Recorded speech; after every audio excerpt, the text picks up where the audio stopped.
Most exciting destination in all of northern Wisconsin. LCO Casino Lodge and Convention Center, Hayward. LCO.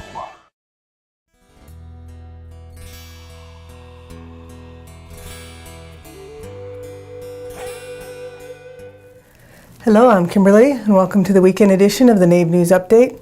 It's Friday, March 24th, and many of the stories you hear here can be found at IndianCountryNews.com. And here's the news for today from the Associated Press and other Native news sources. On March 21st, the 400th anniversary of the burial of Pocahontas, West Virginia Senators Tim Kaine and Mark Warner reintroduced a bill that would grant federal recognition to 6 Virginia Indian tribes that were among the first to greet English settlers in 1607. The proposed law faces hurdles, but if approved, the change in status would make available federal funds for housing, education, and medical care to the Chickahominy, the Eastern Chickahominy, the Upper Mattapony, the Rappahannock, the Monacan, and the Namason tribes. According to Kaine and Warner, these 6 tribes have treaties that predated the United States, but because of a historical quirk and the systematic destruction of their records, they have been denied federal recognition and the services that come along with it. The Upper Mattapony Assistant Chief Ken Adams, Chickahominy Chief Stephen Adkins, and Rappahannock Chief Ann Richardson are in England this week, taking part in events commemorating Pocahontas, including a plaque dedication ceremony at the church where she was buried. Janie Sims, Director of the Indigenous Food and Agricultural Initiative at the University of Arkansas School of Law, was honored by the National Center of American Indian Enterprise Development as the 2017 Tim Wapato Public Advocate of the Year. She was selected based on her leadership and exemplary commitment to advancing economic progress in the American Indian business community. The National Center for American Indian Enterprise Development is the largest national specific business organization in the United States. It helps tribal nations and Native business people realize their business goals and is dedicated to putting the whole of Indian country to work to better the lives of American Indian people. The center recognizes several Native American business leaders and those who have made significant contributions to advancing economic development in Indian country. This year's awardees span businesses large and small. In addition to HIP's Award for Public Advocacy, award categories included tribal leadership, gaming, women-owned business, and volunteers.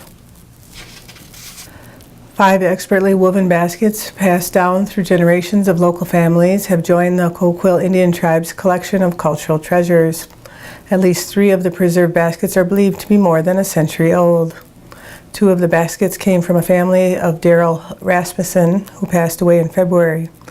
The Rasmussen family believes the 2 baskets were made by either his grandmother, Mary Wasson Tanner Miller Graves, or by Mary Wasson's mother, Susan Adulsa Wasson. Coquille weavers traditionally were known for baskets that combined artistry with utility.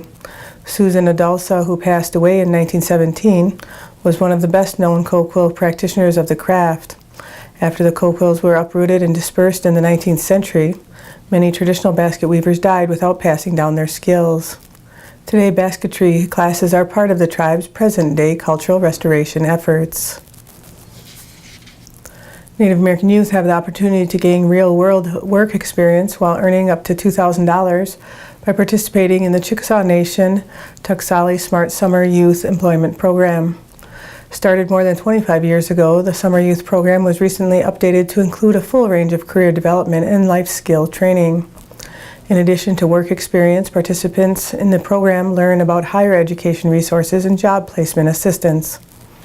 Training in the Chickasaw Nation core values, Chickasaw language, financial literacy, wellness, nutrition, and customer service, as well as community service opportunities, character and leadership development are also part of the program.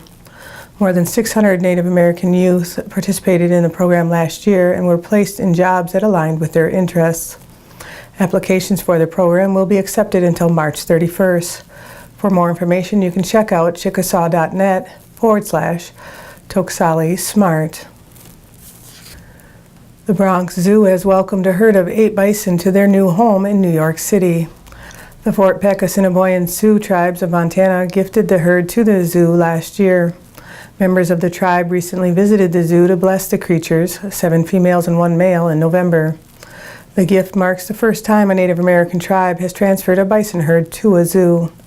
According to the Bronx Zoo, efforts to reestablish the bison population began in the early 1900s when the species faced a threat of extinction.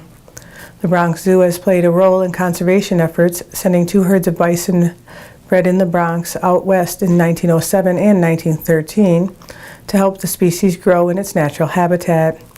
The Bronx Zoo said it hopes to continue its restoration efforts by using the new male bison to help expand their purebred population. The zoo hopes to eventually send a new herd back out west. The new bison are now on display to the public. And that's another roundup of news from Indian Country on this edition of the NABE News Update. I'd like to thank you for joining me and have a grand day.